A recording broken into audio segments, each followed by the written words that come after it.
Now, over 30 years ago, the English cricket team saw its first black player step up to the crease. The squad that took the pitch at the Oval today featured not a single player of African or Caribbean heritage. So what's happened to the sport that produced the likes of Gladstone Small and Devon Malcolm? Is it a similar picture down at the grassroots? Our sports correspondent Kamian Zeram has been investigating.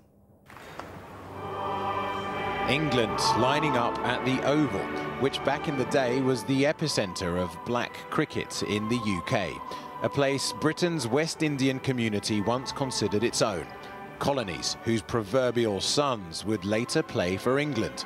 Stars like Gladstone Small, Devon Malcolm and Sid Lawrence. But notice something today, not a single player of African Caribbean descent. Why? Well, it's complicated.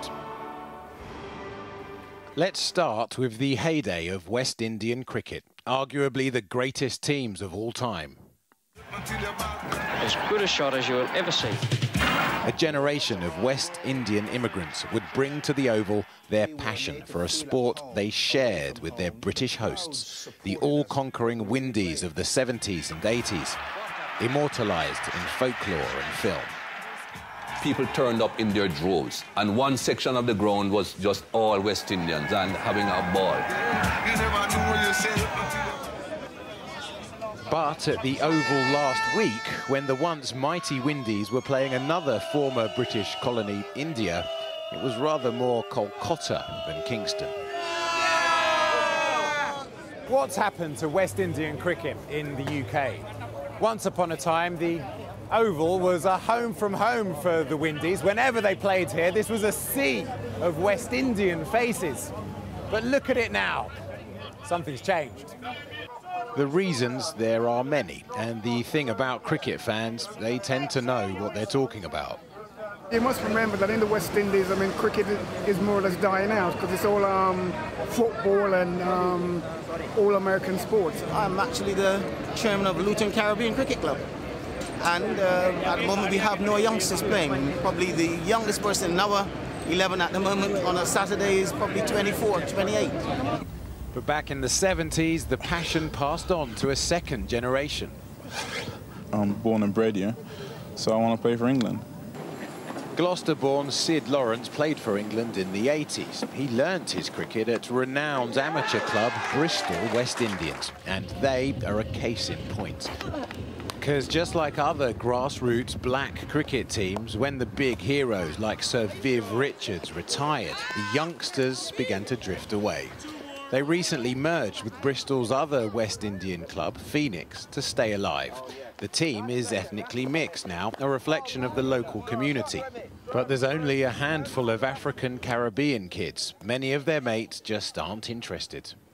They just feel like, yeah, I don't care, it's a boring sport. You think it's boring? Yeah. You don't think it's boring? No, it's the best sport ever. They just think cricket's too technical for them, so they play for easier sports. And is that the black kids or everyone? Everyone. The days where we could simply sit back and rely on young people to come to clubs to play cricket is no longer there. So we have to be more proactive and go into the schools. So schools, where the custodians of the game, the MCC, know the problems begin. Some research puts the number of state school pupils playing cricket at less than 10%. Whatever their ethnicity, that's a very deep pool of wasted potential. We need vibrant schools cricket, not just played in public schools. We want all the comps playing regular schools cricket so we can start collating some performances and trying to give these guys a pathway. For some years now, the Cricket Foundation has run street chants at youth clubs in inner cities. Equipment is provided, it's accessible to anybody, but something is still amiss. In London, with our community participants, over a quarter are from an Afro-Caribbean background. But these kids do need role models. They need access to cricket, projects like street chants in inner cities, but they also need role models. And I think we could do with a few more playing first-class cricket and, better still, the England team. Tomorrow's role models, they exist all right, but herein lies another lesson. Without dedicated parents, forget it. As soon as Daniel Bell-Drummond learned to walk, his father would spend hours bowling to him in the hallway.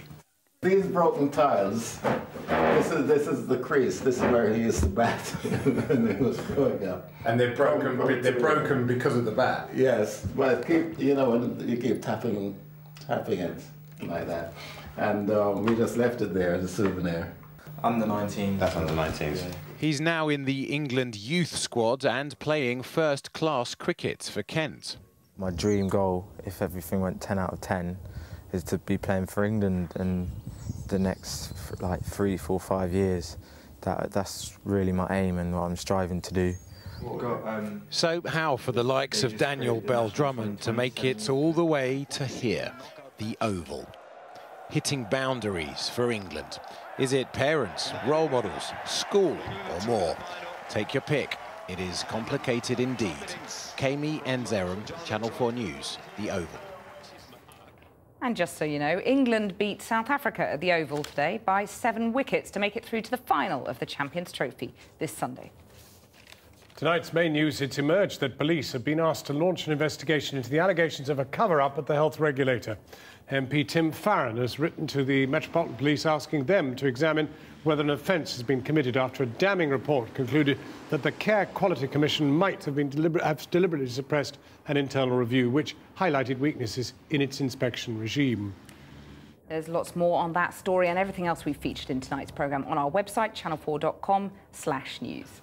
But on a barnstormingly hot day down here in London, that's Channel 4 News. Good evening. Good evening.